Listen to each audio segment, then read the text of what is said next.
There is much confusion in the world that being educated and intelligent are the same thing. But in reality, that is not true. Let us understand this difference by a simple Venn diagram.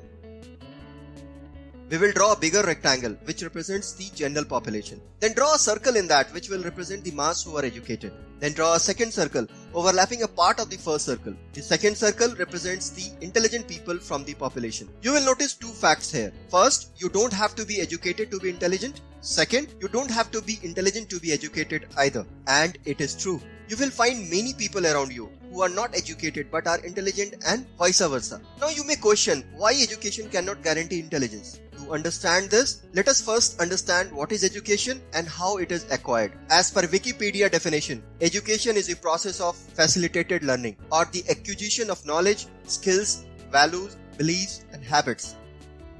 We generally acquire knowledge or education from two methods, which are first, formal education. This is a structured and systematic form of learning. Our schooling, university degrees or any higher education are all part of this. Second, informal education. As the name suggests, this is anything learned more independently outside of the traditional classroom. Informal education is a type of knowledge that one gains through life and work experiences. We can't deny the fact that education is important for any individual to progress in his career and life. On the other hand, intelligence is hard to define. You can study hard or work hard to gain some knowledge or experience. But that is not true in case of acquiring intelligence. Intelligence is not something that can be easily acquired. To understand this better, let us see what is intelligence and how it can be measured. There is no standard definition of intelligence. There is a debate all over the world about its definition and whether accurate measurement are even possible. If we try to summarize the different definition of intelligence, then we can say that intelligent people are those who are generally curious and have the ability of acquiring and retaining and using that particular knowledge. Second, ability of identifying problems and use acquired knowledge to solve them. Third, ability of reasoning. Fourth, ability to memorize and recall when required. Fifth, ability to see difference and similarities among objects. Sixth, ability to think conceptually and abstractly. Ability to visualize accurately and abstractly. Ability to come up with new ideas. Ability to adapt to a changing environment, ability to solve arithmetic problems, ability to evaluate information, ability to detect and respond appropriately to the moods, motivations and desire of others. Last, ability to define and understand words and languages, and many more. You should also know that according to different researchers and theorists, intelligence is normally defined by two factors. First, genetic factor, which contributes nearly 50 to 55% of human intelligence. Second, environmental factor, which contributes 45 to 50% of human intelligence. This factor depends on how you have been raised in your childhood, your education, your physical activities, your parent economic conditions, and your friend circle.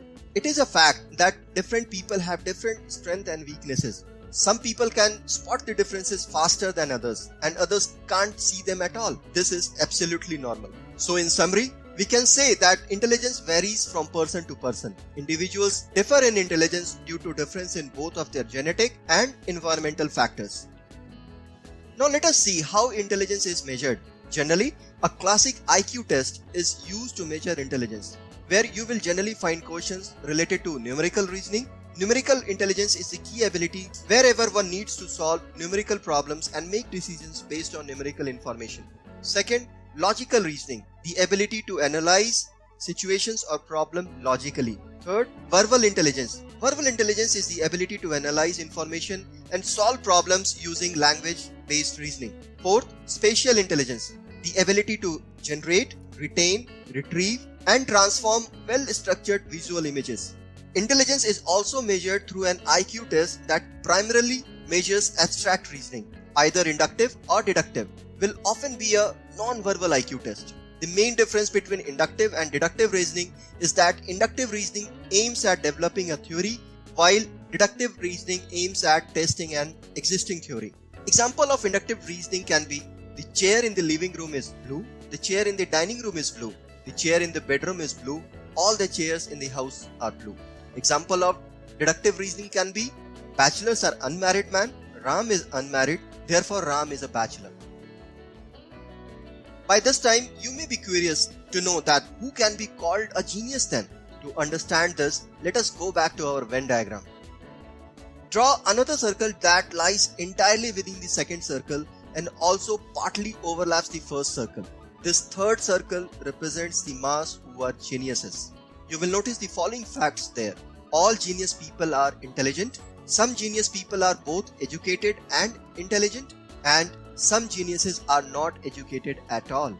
Now we will see some additional traits of a genius person in particular. First, genius people are extremely creative and do revolutionary and extraordinary things. Just imagine, scientific breakthroughs like Darwin's theory of evolution would have been impossible without creativity. Second, they question the proven truth and formulate new concepts. You will find many scientists, artists and sports persons who are genius in their field of expertise.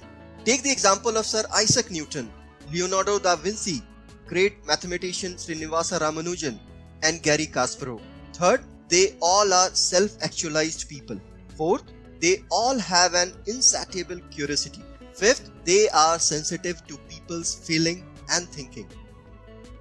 You know, we cannot imagine the existence of the present world without these genius people.